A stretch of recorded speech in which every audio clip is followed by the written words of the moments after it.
My name is Elizabeth Araniva. I'm a country program manager for World Vision Canada, and I've been visiting Semilla de Esperanza ADP for the last 3 years as their one in monitoring position. The ADP is located in the Central Valley of Guatemala, and the area is close to highways, and it's even though it's close to the highways, it's remote area in the highlands of Guatemala.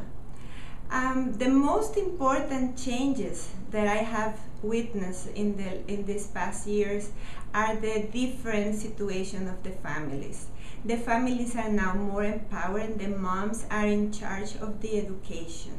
They have changed the scheme of the things, that they are the ones making decisions of when are the kids ready to go to the health clinic, when are the kids ready to be in school, when the kids need special education, when the kids need special issues in their development.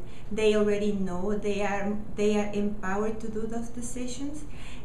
They are also doing changes in their economic development process, and that is a very good thing, because if a woman makes those changes for the family, that will impact the whole community, and that's what you see in Semilla de Esperanza.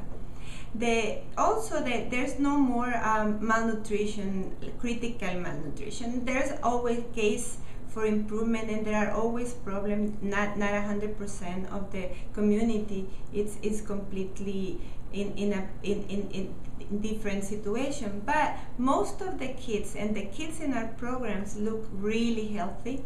They are very alert, they participate, they know their things, and even the little ones from 0 to 2 are already in some special education classes, so they are learning, and they be better prepared than their brothers and sisters.